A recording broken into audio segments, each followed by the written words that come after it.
বিসমিল্লাহির রহমানির রহিম।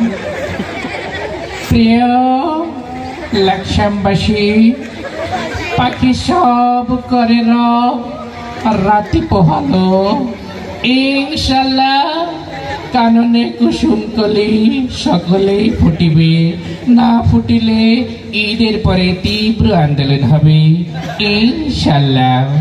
পাখি সব করে রব রাতি পোহালো, এ নিয়ে রাজনীতি করার কিছু নেই। আর কাননে কুসুম কলি সকলেই ফুটিল, ফুল ফুটুক না ফুটুক পদ্মা সেতু কিন্তু হয়েই গেল।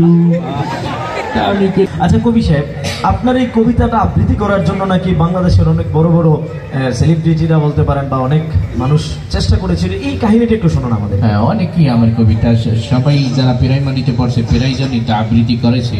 তা আমি একদিন বের হলাম যে দেখি সবার কাছ থেকে আবৃত্তিটা শুনি, আমার এই কবিতাটা কে কিভাবে আবৃত্তি করে।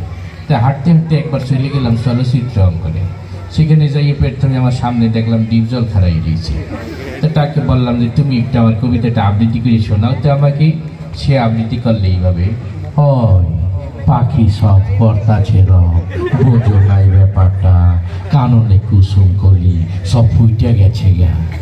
আমি বললাম যে না, সুন্দর হয়েছে আবৃত্তিটা, কিন্তু একটু ভয়ঙ্কর সুন্দর হয়ে গেছে। তো তাকে দিয়ে হবে না, আমি চলে গেলাম মিশা সদাগরের কাছে। ওকে যেয়ে বললাম যে তুমি একটু এটা আবৃত্তি করো। তো মিশা সদাগর এটা আবৃত্তি করলেই হবে, পাখি সব করে রব রাতি পোহালো, এই ড্যাড রাতি পোহালো, কাননে কুসুম কলে সকলে ফুটিল। আমি বললাম যে না, আবৃত্তির ভয়েসটা ভালো ছিল, কিন্তু আমি কবিতার ভিতরে আবার ড্যাড লেখলাম কোন সময়, এটা তো আমি লিখিনি, তোমাকে দিয়ে হবে না। তারপরে চলে গেলাম, আমার দেশি একজন লোক আছে কাবিলের নাম, তাকে যাই বললাম যে তুমি একটু এটা আবৃত্তি করো তো। কাবিলা এইটা আবৃত্তি করলেই ওই, পাখি সব ভর্তি আছে রব, রাত পোহাই গেছে স্যাট করিয়ে, আর কাননে কুসুম কলি সব ফুটে গেছে ফ্যাট করিয়ে। তা আমি বললাম যে তোর কবিতা তো সুন্দর হয়েছিল আঞ্চলিক ভাষায়, কিন্তু মাঝখানে ওই যে ছ্যাটকরি আর ফ্যাটকরি তো আমি লিখিনি, এটা কেন তুই বলতে গেলি, তোকে দিয়ে হবে না। তা আমি চলে গেলাম, ইমোশনাল একটা ছেলে আছে ওমর সানি, ওর কাছে যাই বললাম তুমি একটু আবৃত্তি করো। ও তো আমার কবিতা দেখে কাঁদতে কাঁদতে অস্থির, সে আবৃত্তি করতে আছে, পাখি সব করে রাতি পোহালো, কাননে কুসুম কলি সকলে ফুটিল। তা আমি বললাম তুই অমনি কান্দিস কে, কিন্তু ফুল ফোটার কবিতায় কান্দার কিছু নাই, তোরে দিয়ে হবে না। আমি গেলাম মান্নার কাছে, যে তুমি একটু আবৃত্তি করো তো। মান্না এটাকে আবৃত্তি করতে আসে এইভাবে, পাখি সব করে রব রাতি পোহালো, আম্মা যান রাতি পোহালো, কাননে কুসুম কলে সকলে ফুটিল। তা আমি বললাম যে তোর আবৃত্তিটা সুন্দর হয়েছিল, কিন্তু মাঝখানে আবার আম্মাজান রেহান দিয়ে দিলি কেন? আমি তো আম্মাজান লিখিনি। তারপরে গেলাম ওই যে মারামারি করে না কথায় কথায়, কি যেন নাম, রুবেল, ওর দ্বারে গেলাম যে তুমি একটা আবৃত্তি করো তো। ও তো উঠে কি যে উঠছে, ওইটা কথা, পাখি সব করে রব রাতি পোহালো, কাননে কুসুম কলি সকলে ফুটিল। আমি বললাম মা ওয়ার্টিক হিসাবার করতে আসলাম। তাই বললাম যে থাক, আমার চলচ্চিত্র অঙ্গনে কারো কাছে আবৃত্তি শুনবো না, আমি চলে গেলাম রাজনীতি।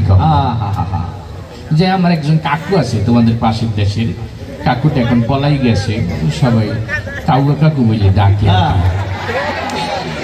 তাকে যাই বললাম যে কাকু আপনি একটু সুন্দর করে আবৃত্তি করেন তো। কাকু আমার কবিতাটা আবৃত্তি করলেই হবে, পাখি সব করে রব রাতি পোহালো, এ নিয়ে রাজনীতি করার কিছু নেই। আর কাননে কুসুম কলি সকলেই ফুটিল, ফুল ফুটুক না ফুটুক পদ্মা সেতু কিন্তু হয়েই গেল। আমি কইলাম যে আমার কবিতার ভিতরে উনি আইছে পদ্মা সেতু হান্ডাই দিতে। আমি বললাম না কাকা আপনার এটা হবে না, আমি বর্তমানে একজন রাজনৈতিক নেত্রী, অনেকদিন তিনি গৃহবন্দী ছিলেন, তিনি এখন মাঠে ময়দানে আসেন, তার কাছে গেলাম। ওই বিএনপির যিনি বেগম খালেদা জিয়া ম্যাডামকে যাই বললাম ম্যাডাম আপনি একটু আবৃত্তি করেন তো। ম্যাডাম সেটি আবৃত্তি করে শোনাইল আমাকে এইভাবে, বিসমিল্লাহির রহমানির রহিম। প্রিয় লাকসামবাসী, পাখি সব করে রাতি পোহালো, ইনশাল্লাহ কাননে কুসুম কলি সকলেই ফুটিবে, না ফুটিলে ঈদের পরে তীব্র আন্দোলন হবে ইনশাল্লাহ। তা আমি পেলাম ফুল ফুটার ভিতরে আবার আন্দোলন কেন হবে? ফুল তো ফুল ফুটবেই।